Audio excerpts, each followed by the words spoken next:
Hello, my name is Dory Rossiter. I'm the CTV weather anchor here in Lethbridge. I'm also a special features reporter and community calendar producer. And I'm really happy to be here today. And today I'm going to be reading pages 237 to 248. So I'll pop the reading glasses on and get started. Something strange is happening. The white-coated woman is back with other humans. They place a large box in the center of the ring. It's ruby-sized. And suddenly I know why the woman is here. She's here to take Ruby away. The woman leads Ruby to the box. She places an apple inside. "Good girl, Ruby," she says kindly. "Don't be afraid." Ruby inspects the box with her trunk. The woman makes a clicking sound with a little piece of metal she is holding in her hand. She gives Ruby a piece of carrot. Each time Ruby touches the box, she gets a click and a treat. "Why is she making that clicking noise?" I ask Bob. "They do that to dogs all the time," says Bob. I can tell he doesn't approve. "It's called clicker training. They want Ruby to associate that noise with the treat. When she does something they want, they make that noise." "Great job, Ruby," the woman says. "You're a quick study." After many clicks and carrots, she takes Ruby back to her cage. "Why is that lady giving me carrots when I touch the box?" Ruby asked me. "I think she wants you to go inside," I explain. "But there's nothing inside," Ruby says, "except an apple."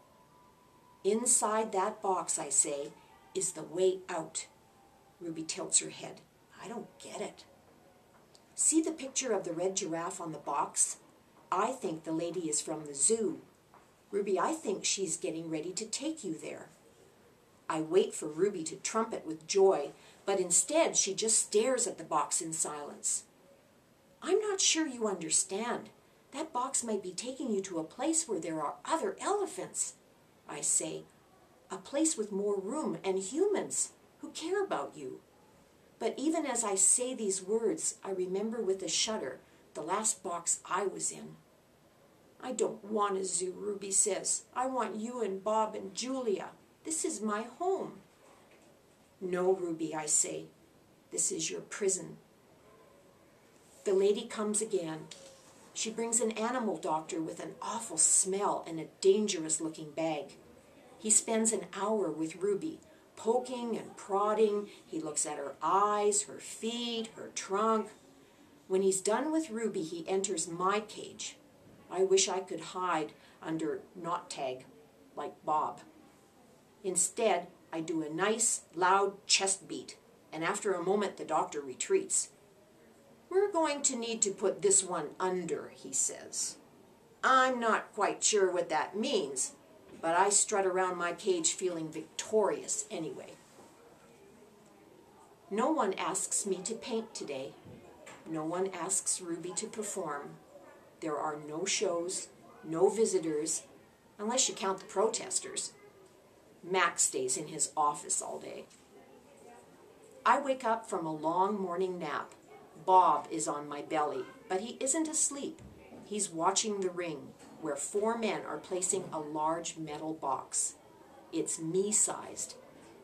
"What's that?" I ask, still blurry from sleep. Bob nuzzles my chin. "I believe that box is for you, my friend." I'm not sure what he means. "Me?" "They brought in a bunch of boxes while you were sleeping. Looks to me like they're taking the whole lot of you," he says, casually licking a paw. "Even Thelma." "Taking," I repeat. "Taking us where?" "Well, some to the zoo probably, others to an animal shelter where humans will try to find them homes." Bob shakes himself. "So I guess all good things must come to an end, huh?" His voice is bright, but his eyes are far away and sad. "I'm going to miss your stomach, big guy." Bob shuts his eyes. He makes an odd noise in his throat. "But what about you?" I ask. I can't tell if Bob's just pretending to sleep, but he doesn't answer. I gaze at the huge, shadowy box, and suddenly I understand how Ruby feels.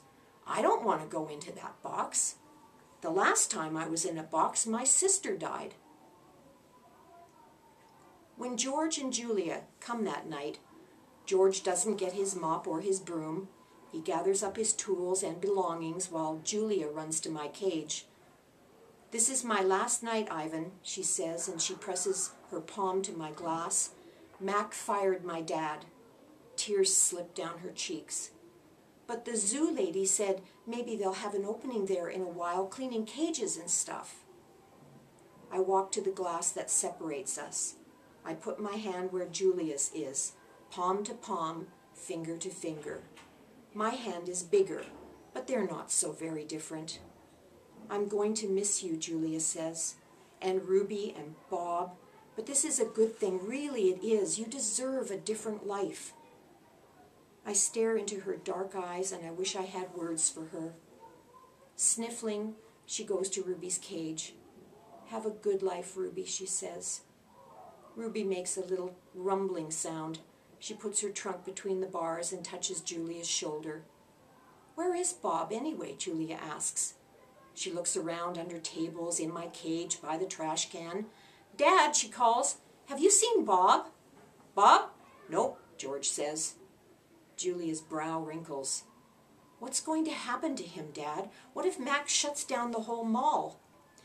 "He says he's going to try to keep it open without the animals," George says.